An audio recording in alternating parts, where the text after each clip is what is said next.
My name is Natalie Carter. I'm 32 years old. The night my boyfriend joked that his ex-girlfriend could still rearrange his life with one text, I smiled. That was the first lie I told that evening. We were on a rooftop bar downtown, the kind built for appearances more than comfort. Warm string lights hung above the tables, gold reflections trembling in every glass.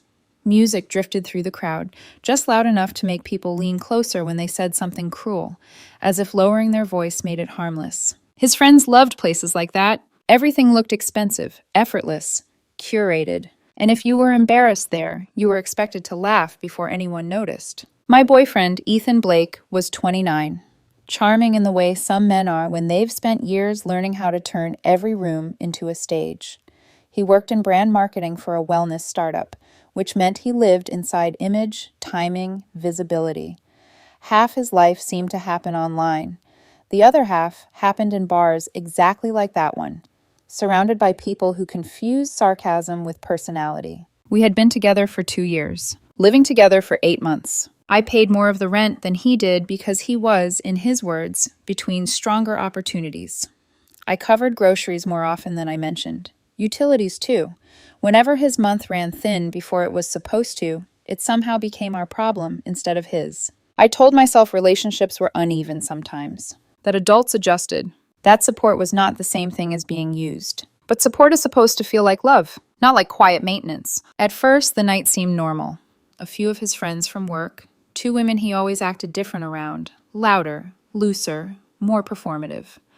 A couple I had met enough times to know they never remembered anything meaningful about me except my job title, and only when it sounded impressive. I stood beside him with one hand around my glass, listening to conversations I did not need, smiling at jokes that were never quite funny. Then someone mentioned his ex-girlfriend. Not dramatically, not even seriously. Just the lazy, tipsy kind of nostalgia people use when they want to poke at old stories without admitting they miss the mess of them. One of his friends laughed and said, "Be honest, Ethan. If she texted you right now, what would happen?" He didn't hesitate. That was the part I remembered most later. No pause, no discomfort, no glance at me first. He smirked and said, "Depends what she said." The table burst into laughter. Someone whistled. Another person leaned in and said, "Oh, come on, Natalie's right here." He finally turned toward me then, one arm sliding casually around my waist like that made it better. "Relax," he said, grinning. "She knows I'm kidding." And then, because cruelty always gets worse when it finds an audience, he added, "Besides, my ex knew how to keep life interesting." More laughter. Not shocked laughter. Not awkward laughter. The easy kind. The kind that says the room has decided who matters less. I smiled because every woman learns at some point that public humiliation becomes uglier the second you let people see it land. So I lifted my glass a little, as if I were in on it, as if my ribs had not suddenly gone tight, as if I had not just been reduced to the safer, duller option beside the man I helped keep financially afloat. Ethan glanced at me, amused by my composure, like he had thrown a knife and was impressed I had not bled on the table. "See," he said to them, "she's fine." Fine. That word has ended more relationships than screaming ever could. A few minutes later, his phone buzzed on the table. He picked it up, looked down, and I saw something flicker across his face. Fast, small, sharp enough that if I had blinked, I might have missed it. Then he laughed. "Well, that's ironic." He angled the phone so the group could see. It was a post from my company. A professional announcement with my name, my photo, my new position. Clean branding. Corporate language. Congratulations already piling up beneath it. Someone at the table straightened. "Wait, Natalie, you got promoted?" I had known the announcement was coming, but I had not seen it yet. Before I could answer, Ethan said, "Guess she's officially too important for the rest of us now." The group laughed again. Different this time. Not as cruel, but still not mine. I should have been happy. Proud, even. I had worked for that promotion. Long hours. Impossible deadlines, months of carrying more than anyone realized. I worked as a structural engineer. My world ran on numbers, tolerances, consequence. I trusted systems more than moods because systems, at least, told the truth when something was under too much strain. And in that moment, the truth was simple. The announcement did not make him proud. It made him need to shrink me before anyone else could see me clearly. One woman raised her glass to me. "That's actually huge." I thanked her. Ethan leaned back in his chair and said, "Let's not make it her whole personality." That one didn't make people laugh as hard. A few of them looked away, and that more than anything told me they knew. Not enough to stop him, just enough to recognize it. I set my drink down. Not abruptly, not theatrically, carefully. I'm heading out, I said. Ethan frowned like I had gone off script. Already? I'm tired. He gave a dismissive half smile. Don't be weird. Weird. Sensitive. Dramatic. Those were his favorite words when he wanted to make my pain sound embarrassing. I picked up my bag. Good night. No one stopped me. No one asked if I was okay. That is another thing people do when someone is being quietly humiliated. They protect the mood before they protect the person. I took the elevator down alone. By the time I stepped onto the street, the music above me had dissolved into traffic noise and the dry rush of late-night air. My phone felt heavy in my hand. I opened the company post. My name. My title. A photo from a conference months earlier. Dozens of comments. Mentors, colleagues, my boss. Proud of you. Well deserved. Incredible leadership. Excited to see what you do next. I stared at it longer than I needed to, not because the promotion surprised me, because the timing felt like some private joke the universe had decided to tell on my behalf. An hour earlier, the man I lived with had publicly implied I was the safe, unremarkable woman standing between him and excitement. Now a screen full of professionals, people who had actually seen me work, were naming exactly who I was. Competent, valuable, respected. I went home late. Ethan was already there, sprawled across the couch with his shoes kicked off, scrolling his phone like nothing had happened. He looked up when I came in. You really left? I did.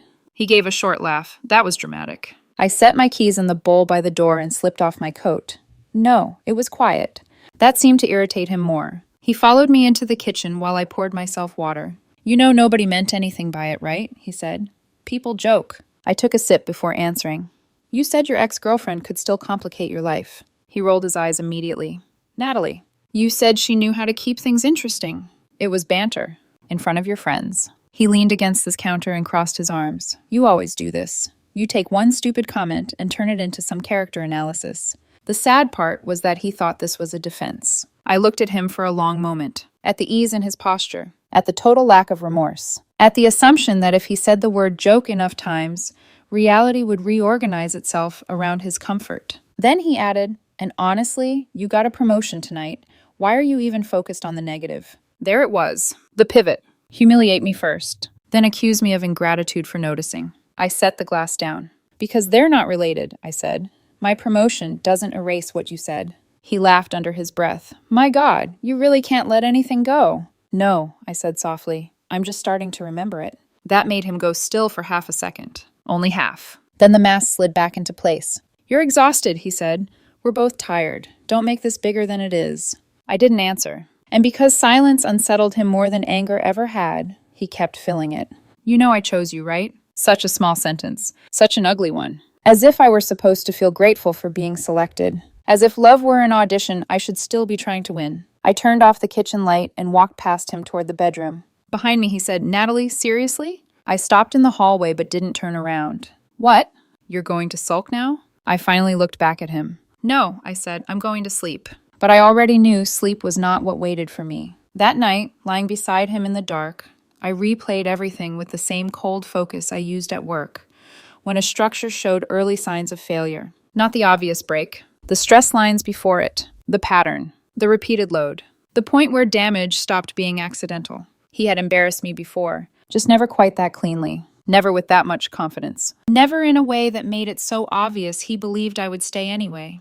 Beside me, he fell asleep easily. People always do when they are certain the other person will absorb the cost. I stared at the ceiling and thought about the company post, about the comments, about how quickly he had tried to turn my achievement into something laughable the second other people could see it. And then I understood something I should have admitted months earlier. He did not want me broken. He wanted me smaller. There is a difference. Broken things leave. Small things stay. Around 3 a.m, I opened my notes app. I did not write feelings. I wrote facts. What I paid each month. What I covered for him. The dates of incidents I could remember clearly. Phrases he repeated whenever he wanted to make disrespect sound like honesty. I kept the list spare, clean, almost professional. At the bottom, I typed one line and stared at it. The joke wasn't the warning. The confidence was. I locked my phone and set it face down on the nightstand. In the dark, Ethan shifted and reached for me in his sleep, his hand falling carelessly across my waist, like possession required no consciousness at all. I moved his hand away, gently. By morning, he would think the night had passed, that the conversation had thinned out, that the moment at the rooftop bar had already started dissolving. He had no idea something much more dangerous had taken its place. Not rage, not heartbreak, clarity. And once a woman becomes quiet for the right reason, the relationship she was trying to save is usually already over. The next morning, Ethan sent me the company post like he was forwarding gossip. Look at you. Guess I'm dating a woman in demand now. No congratulations. No pride. No warmth. Just the same tone he used when something about me became useful to his image. I stared at the message while standing in my office kitchen with stale coffee in one hand and a stack of revised load reports in the other. The fluorescent lights overhead made everything look a little harsher than it was. Maybe that was fitting. I replied with a thumbs up. That was all. By lunchtime, he had texted twice more. A meme about dating a corporate ice queen. A photo of himself at the gym. A casual dinner later. Don't still be in a mood. In a mood. As if humiliation was an inconvenience I had chosen. I didn't answer until the end of the workday. Working late, eat without me. He reacted to that with a heart.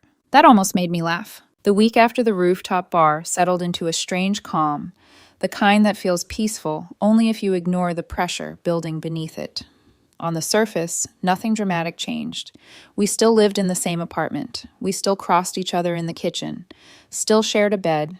Still moved around one another with the polished instincts of people who know exactly which subjects will become fights. But internally, everything had shifted. I stopped reaching.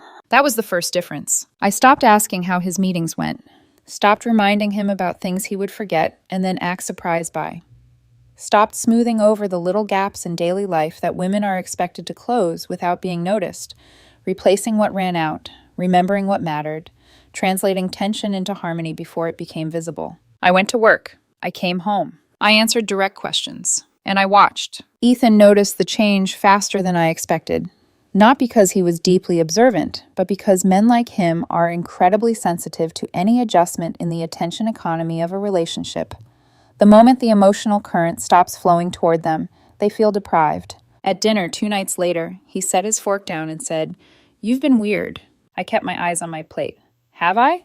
Yes. His tone suggested this was not really a question. I took a sip of water. Maybe I'm tired. He studied me from across the table. This is about the bar thing, isn't it? The bar thing, as if it were an awkward weather event. I said, "It's about a lot of things." That made him lean back. He always leaned back when he wanted to look relaxed during a conversation he was trying to control. "Okay," he said slowly. "So say what you want to say." There were versions of me, older versions, softer versions, who would have taken that opening. Who would have organized every hurt into clean, understandable language and handed it to him with care, hoping that if I phrased it perfectly enough, he might finally choose empathy. But explanations only work on people who are listening to understand. Ethan listened to defend. So I said, "Not tonight." Something sharp flashed across his face. "You can't keep acting cold and then refuse to talk." "I'm not refusing," I said. "I just don't feel like performing clarity for someone committed to misunderstanding it." He laughed once. Not because anything was funny, because he hated when my words landed before he could redirect them. "Wow," he said. "Promotion really changed you fast." There it was again. Any confidence in me had to be blamed on outside contamination, never on self-respect finally surfacing. I pushed my plate away. "No, it just showed me some things." He narrowed his eyes. "Like what?" "That you only like my accomplishments when they stay smaller than your ego." Silence. Real silence. Not the kind he used as punishment. The kind that arrives when someone realizes the other person has finally said the exact thing they were never supposed to notice. Then he smiled. That was his recovery move whenever he felt cornered. "See," he said lightly, "this is what I mean. You've become intense." I stood and took my dish to the sink. Behind me, he said, "Natalie, seriously, I was joking." I rinsed the plate under hot water and said, "And that's your favorite excuse." He didn't respond, but I could feel his anger gathering anyway. Over the next several days, he tested me the way a person tests whether an old lock still catches. Small comments first. "You've been getting a lot of attention at work lately. Don't let this promotion become your whole personality. Must be nice having strangers online act like you invented success." Each line delivered with a grin, casual enough that any objection could be framed as overreaction. I answered less and less, sometimes with a nod, sometimes with a neutral maybe, sometimes not at all. My silence began to change shape in his mind. At first, he treated it like sulking, then like pride, then slowly like a variable he no longer understood. That bothered him. Confused men become experimental. The next Friday, we met some of the same people from the rooftop bar at another place downtown. Lower ceilings, darker lighting, leather booths, a room built to flatter people who liked seeing themselves reflected in black glass. I went because I wanted to confirm something. Not about him, about myself. I wanted to see whether I still felt that old instinct to protect him from the consequences of his own behavior, to laugh on cue, to rescue the mood, to absorb. I didn't. That was useful information. For the first half hour, he behaved. Charming. Attentive in public now, because he had sensed some damage and wanted to perform repair without actually making any.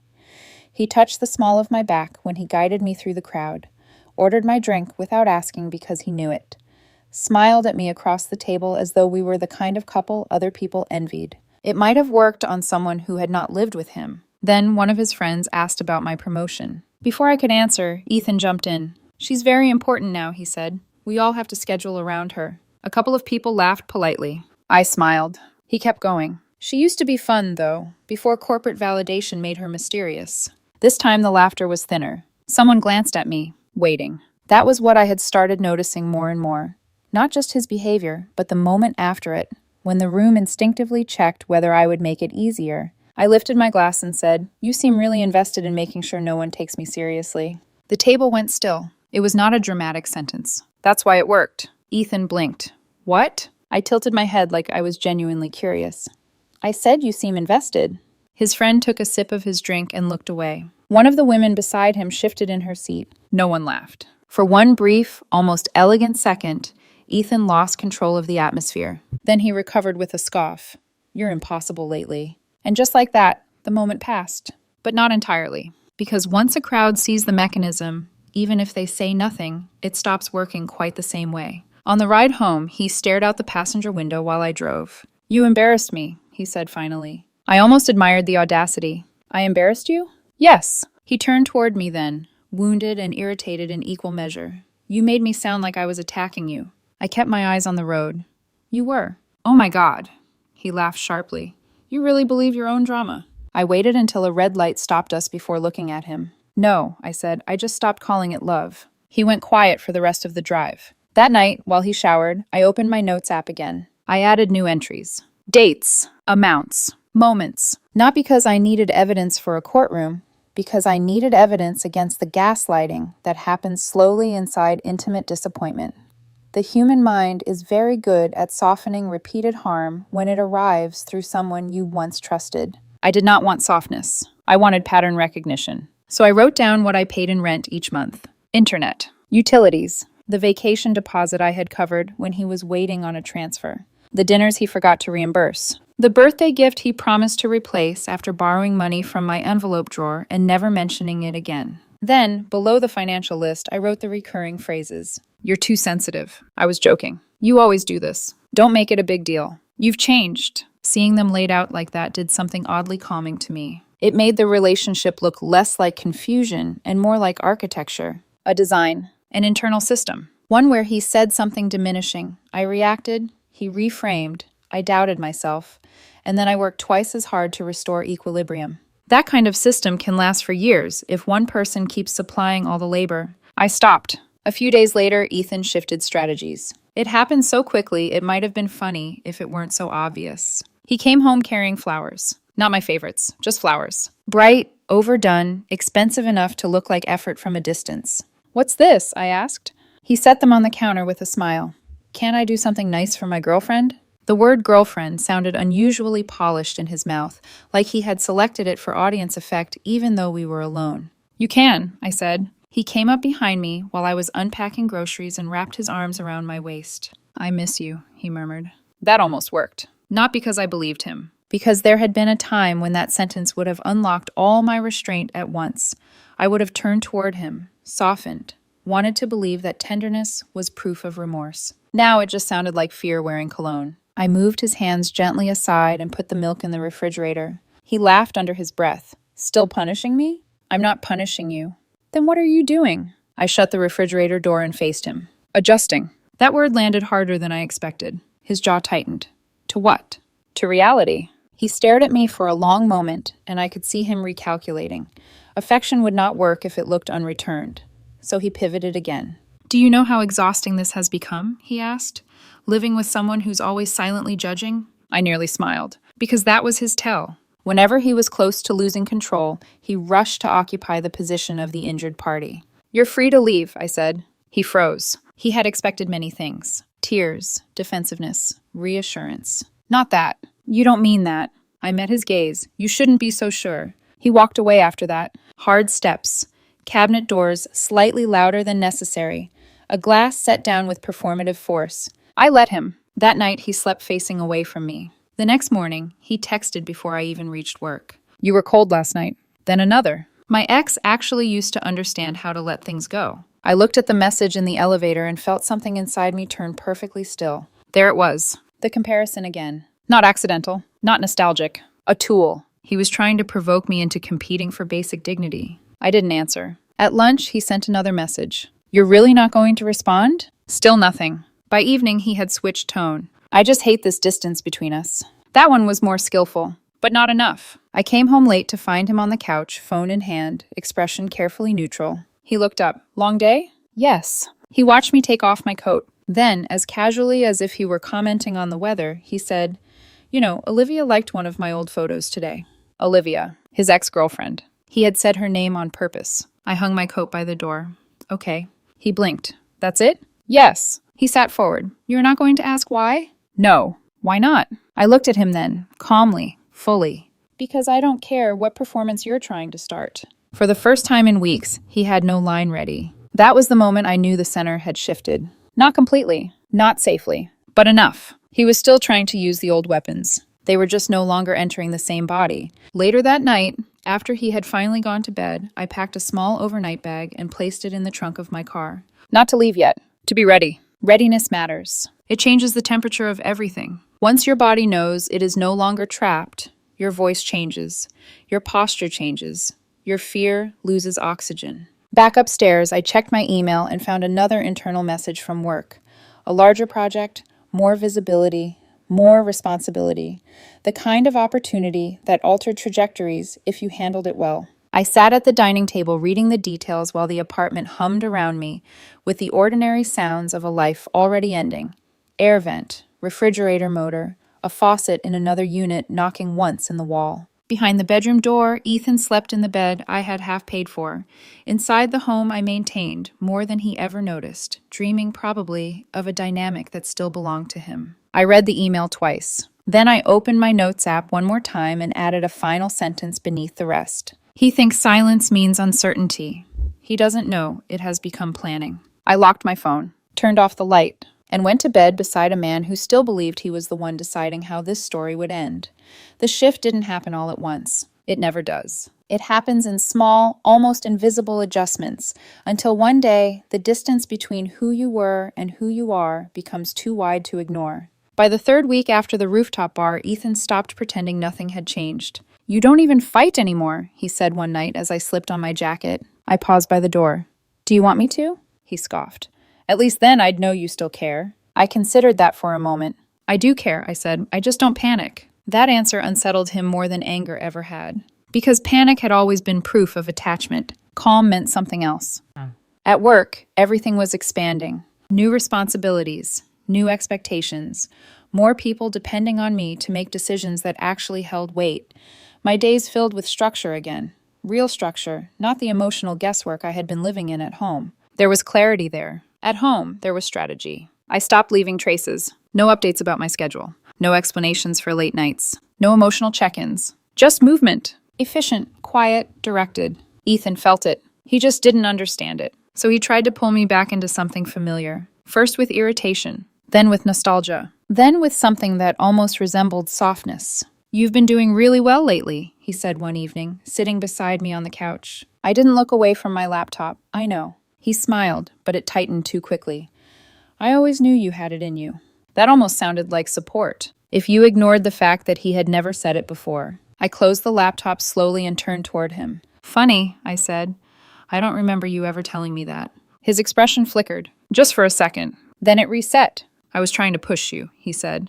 Push. That word again. As if pressure and disrespect were interchangeable. I nodded once. You succeeded. He didn't ask what I meant. That told me he understood. Wow. A few days later, he tried a different angle. You know, he said casually while scrolling his phone, Olivia liked one of my old posts again. I was making coffee. The machine hummed between us. I didn't turn around. Okay. He waited. Then, that doesn't bother you? No. Why not? I poured the coffee into a mug, steady, unhurried. Because if you wanted to be with her, I said, you wouldn't be announcing it like a strategy. Silence. When I finally looked at him, something new had replaced his usual confidence. Uncertainty. Just a flicker. But real. That was when I understood something important. He wasn't trying to leave me. He was trying to remind me that he could, that I should feel replaceable, that I should stay grateful. That dynamic had worked before. It just didn't anymore. The night everything tipped wasn't dramatic. No shouting, no breaking glass, no accusations that echoed down hallways. Just dinner, a table, 4 people, and a sentence that landed too cleanly to ignore. We were out with another couple. Friends of his, I had learned to tolerate the way you tolerate background noise. Present, unavoidable, rarely meaningful. Halfway through the meal, the guy across from us asked how work was going. Before I could answer, Ethan leaned back and smiled. She's been very full of herself lately, he said. Ever since that promotion. A light chuckle from the table. I said nothing. He continued. Like, relax, he added. You're still the same person. There it was. Not loud. Not aggressive. Just reducing. Again. I felt the familiar expectations settle over the table. The pause. The invisible cue. Laugh. Soften it. Make it easier. I didn't. I picked up my glass and took a sip. Calm. Measured. Present. And because I didn't respond, the moment didn't resolve. It stretched. Uncomfortable. Unprotected. Ethan glanced at me. Then, because he couldn't leave a silence alone, he pushed further. Honestly, he said, smiling toward the others, if my ex-girlfriend texted me right now, things would probably be more interesting. That was the sentence. Not new. Not worse than before. Just final. Because this time, I didn't feel anything when it landed. No embarrassment. No tightening in my chest. No instinct to recover. Just clarity. I set my glass down, excused myself quietly, and walked to the bathroom. I stood in front of the mirror and looked at my reflection. Same face, same posture, same woman who had sat at another table weeks earlier and smiled through something she should have walked away from. But not the same internal weight. Something had settled. Fully. Finally. There was no question left. No confusion. No negotiation. Just a simple, steady understanding. I was done. Not emotionally reacting. Not trying to fix. Not hoping for change. Done. I washed my hands slowly, dried them, and walked back out. Ethan was scrolling his phone under the table. The others were mid-conversation. Nothing had changed. Except everything had. I returned to my seat, sat down, waited. A few minutes later, his phone buzzed. He glanced down and froze, just for a second. Then he laughed. Louder than necessary. Oh, wow, he said, turning the screen slightly. They reposted your promotion again. The table leaned in. Damn, someone said. That's big. He looked at me, smiling like he had just handed me something. Guess you're really making a name for yourself. I met his eyes, and for the first time, I saw it clearly. Not confidence, not control. Performance. A man trying to reframe a moment he had already lost. I placed my napkin on the table. Stood up. Where are you going? He asked, irritation slipping through. I'm heading out. Seriously? He scoffed. Again? I picked up my bag. Yes. No explanation. No argument. No emotion. Just movement. He stared at me like he was waiting for the rest. For the part where I came back, where I justified, where I made it make sense. I didn't. I turned and walked away. Okay. The air outside felt different. Not lighter. Not dramatic. Just clean. Like stepping out of a room where something had been burning slowly for too long. I didn't check my phone. Didn't wait for a message. Didn't expect anything. Because for the first time, I understood something he never had. Leaving is not the moment you walk out the door. It's the moment you stop needing the other person to understand why. And I had already left long before I stood up from that table. When I got home, he wasn't there yet. That gave me time. I went straight to the bedroom, opened the closet, and pulled out the small bag I had packed days earlier. Then I started adding to it. Not everything, just what mattered. Documents, clothes, laptop, things that belonged to my life, not the shared version of it. I moved quietly, deliberately. No rush, no hesitation, because this wasn't reaction. It was execution. He came home about 40 minutes later. The door opened, closed. His footsteps crossed the living room, then stopped when he saw me. What are you doing? He asked. I zipped the bag. Packing. For what? I stood up, looked at him, and said the simplest truth I had. I'm leaving. The word hung in the room. Heavy, Unfamiliar. Unwelcome. He blinked, then laughed. Short, sharp. No, you're not. I didn't respond. That was when the panic hit him. Not fully. Not yet, but enough. You're overreacting, he said quickly. This is because of dinner? Seriously? No. Then what? I picked up the bag. Everything. He ran a hand through his hair. You're being ridiculous. Maybe, but not wrong. I'll come back for the rest later, I said. And then I walked past him, toward the door. He didn't stop me, because part of him still believed this was temporary, that I would cool down, return, resume. He didn't understand yet, that the version of me who stayed was already gone. He didn't call that night. That was how I knew it had landed. Not because he didn't care, but because he thought silence was still his move. Punishment. Control. A way to make me feel the absence and come back to fill it. He didn't understand yet that silence only works on people who are waiting. I wasn't. The next morning, his message came through like nothing had happened. You forgot your charger. Also, don't be weird about last night. No apology. No question. Just expectation. I read it once. Then replied, keep it. That was new. For both of us. By the time I got back to the apartment that evening, he was already there, sitting on the couch, arms crossed, TV on, volume low, like background noise could soften tension. So, he said as I stepped inside, we're doing this now? I set my keys down calmly. We're doing what? This passive-aggressive disappearing act. I took off my coat. No. Then what would you call it? I looked at him. Directly. Honesty. He scoffed. You walked out to make a point. I walked out because I was done being the punchline. He laughed. Sharp. Dismissive. God, you've gotten dramatic. I didn't react. That frustrated him. You really think you're irreplaceable now? He added, leaning forward slightly. Because of a promotion? I let the question sit for a second. Not because I needed time to answer, because I wanted him to feel it unanswered. Then I said quietly, I think I finally realized I'm not replaceable to myself. That landed, harder than anything else had. His expression shifted. Confusion first. Then irritation. Then something closer to fear. You're blowing this out of proportion, he said. You're acting like I betrayed you. I tilted my head slightly. You did. He shook his head immediately. Oh my God, I made a joke. No, I said. You made a pattern. That stopped him. For a moment. Then he recovered. They always try to recover. You're going to throw away 2 years over a few comments? I didn't raise my voice. Didn't step closer. Didn't try to convince him. I'm not throwing anything away, I said. I'm walking away from something that was already breaking. The next few days were quiet. Not peaceful. Not tense. Just transitional. I moved the rest of my things in small, efficient trips. Clothes. Shoes. Books. The things that made a space mine. He watched it happen. Sometimes asking questions. Sometimes pretending not to notice. Sometimes trying to provoke a reaction just to prove I was still emotionally inside the situation. You're really doing this? He asked once, leaning in the doorway as I packed another box. Yes. You're not even going to try to fix it? I paused. Looked up at him. I did. When? For months, I said.